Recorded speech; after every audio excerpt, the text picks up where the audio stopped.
The son of 7 queens. Once upon a time there lived a king who had 7 queens, but no children. This was a great grief to him, especially when he remembered that on his death there would be no heir to inherit the kingdom.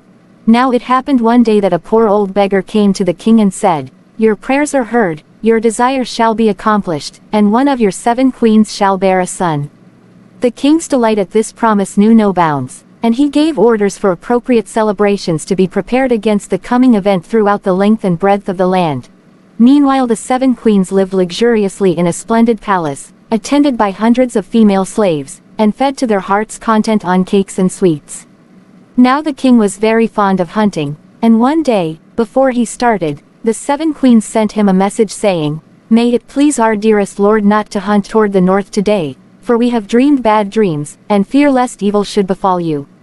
The king, to stop their worries, promised to do as they wished and set out toward the south, but as luck would have it, although he hunted hard, he found nothing. Nor had he more success to the east or west, so that, being a keen sportsman, and determined not to go home empty-handed, he forgot all about his promise and turned to the north. Here also he was at first unsuccessful, but just as he had made up his mind to give up for that day, a white hind, a female deer with golden horns and silver hoofs, flashed past him into a thicket. So quickly did it pass that he scarcely saw it. Nevertheless, a burning desire to capture and possess the beautiful strange creature filled his heart. He instantly ordered his attendants to form a ring round the thicket, and so encircle the deer. Then, gradually narrowing the circle, he pressed forward till he could distinctly see the white deer panting in the midst. Nearer and nearer he advanced, till just as he thought to lay hold of the beautiful strange creature, it gave one mighty bound, leapt clean over the king's head, and fled toward the mountains. Forgetful of all else, the king, setting spurs to his horse, followed at full speed. On they galloped, leaving his party far behind, keeping the white deer in view, never slowing down until, finding himself in a narrow valley with no outlet, he reined in his steed. Before him stood a miserable hovel, into which, being tired after his long, unsuccessful chase, he entered to ask for a drink of water. An old woman, seated in the hut at a spinning wheel, answered his request by calling to her daughter, and immediately from an inner room came a maiden so lovely and charming, so white-skinned and golden-haired, that the king was transfixed by astonishment at seeing so beautiful a sight in the wretched hovel. She held the cup of water to the king's lips, and as he drank he looked into her eyes, and then it became clear to him that the girl was no other than the white deer with the golden horns and silver feet he had chased so far. Her beauty bewitched him, so he fell on his knees, begging her to return with him as his bride, but she only laughed, saying 7 queens were quite enough even for a king to manage. However, when he would take no refusal, but implored her to have pity on him, promising her everything she could desire, she replied, "Give me the eyes of your 7 queens, and then perhaps I may believe you mean what you say." The king was so carried away by the glamour of the white deer's magical beauty that he went home at once, had the eyes of his 7 queens taken out, and, after throwing the poor blind creatures into a noisy dungeon whence they could not escape, set off once more for the hovel in the ravine, bearing with him his horrible offering.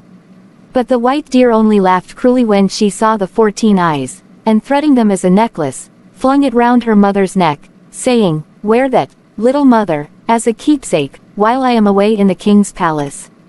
Then she went back with the bewitched monarch, as his bride, and he gave her the 7 queens rich clothes and jewels to wear, the 7 queens palace to live in, and the 7 queens slaves to wait upon her, so that she really had everything even a witch could desire. Now, very soon after the 7 wretched hapless queens had their eyes torn out, and were cast into prison, a baby was born to the youngest of the queens. It was a handsome boy, but the other queens were very jealous that the youngest among them should be so fortunate.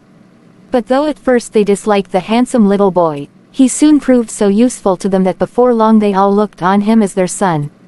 Almost as soon as he could walk about he began scraping at the mud wall of their dungeon, and in an incredibly short space of time had made a hole big enough for him to crawl through.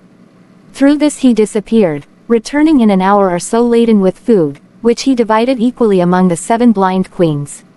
As he grew older he enlarged the hole, and slipped out 2 or 3 times every day to play with the little nobles in the town. No one knew who the tiny boy was, but everybody liked him, and he was so full of funny tricks and antics, so merry and bright, that he was sure to be rewarded by some cakes, a handful of grain, or some other nice food. All these things he brought home to his 7 mothers, as he loved to call the 7 blind queens, who by his help lived on in their dungeon when all the world thought they had starved to death ages before. At last, when he was quite a big lad, he one day took his bow and arrow, and went out to seek for game. Coming by chance past the palace where the white deer lived in wicked splendor and magnificence, he saw some pigeons fluttering round the white marble turrets, and, taking good aim, shot one dead. It came tumbling past the very window where the White Queen was sitting. She rose to see what the matter was, and looked out. At the first glance of the handsome young lad standing there bow in hand, she knew by her witchcraft that it was the king's son. She nearly died of jealousy and spite, determining to destroy the lad without delay. Therefore, sending a servant to bring him to her presence, she asked him if he would sell her the pigeon he had just shot.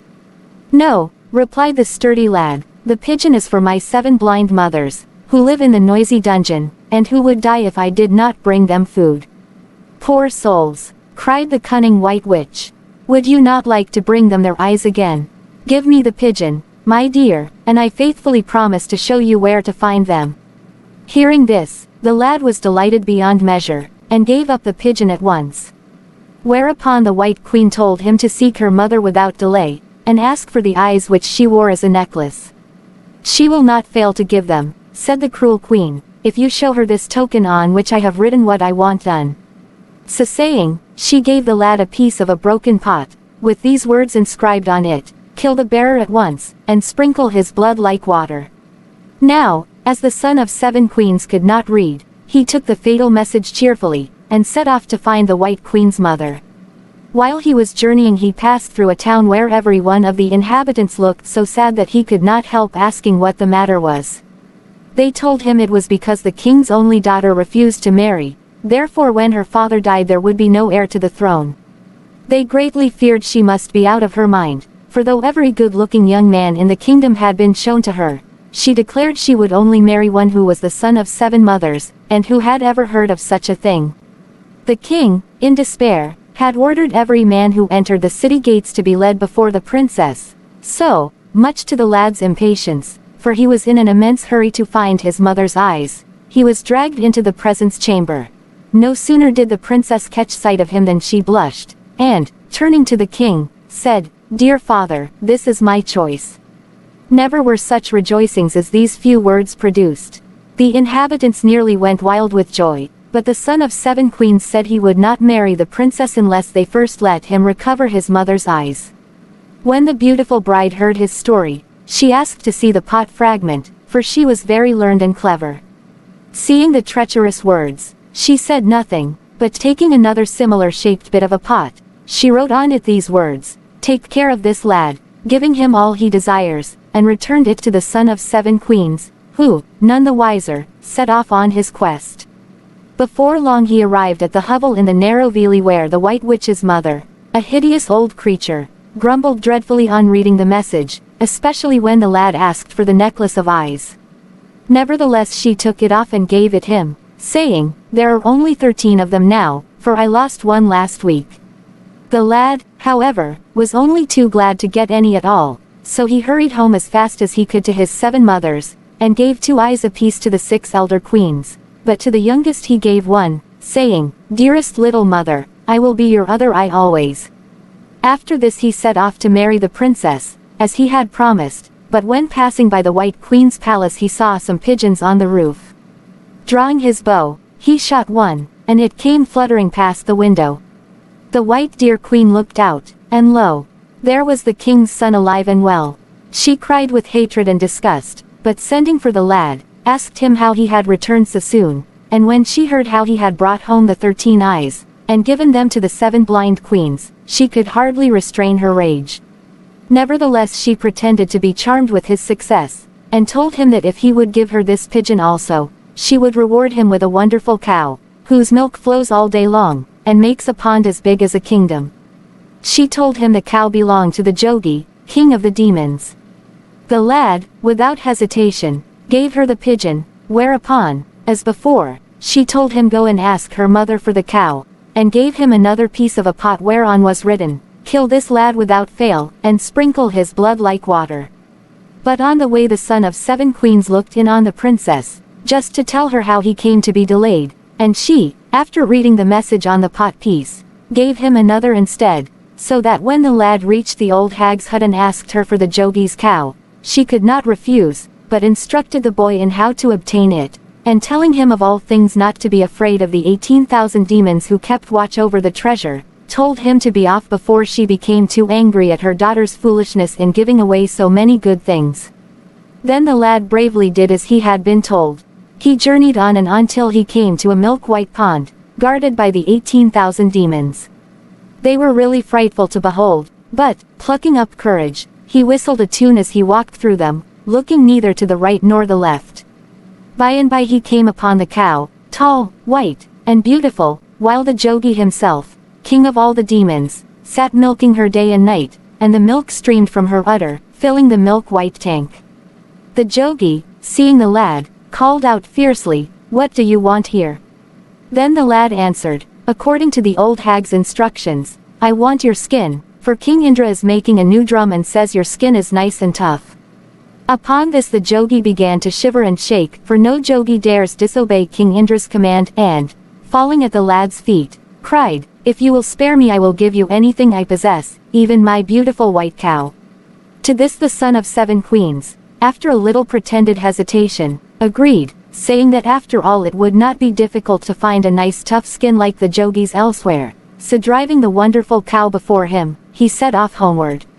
The 7 queens were delighted to possess so marvelous an animal, and though they toiled from morning till night making curds and whey, besides selling milk to the confectionaires, they could not use half the cow gave, and became richer and richer day by day.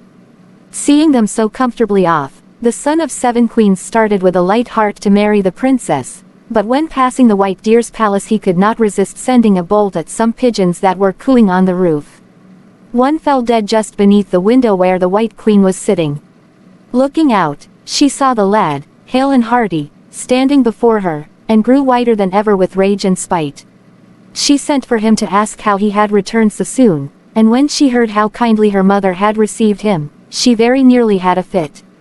However, she hid her feelings as well as she could, and, smiling sweetly, said she was glad to have been able to fulfill her promise, and that if he would give her this 3rd pigeon, she would do yet more for him than she had done before, by giving him the millionfold rice, which ripens in one night.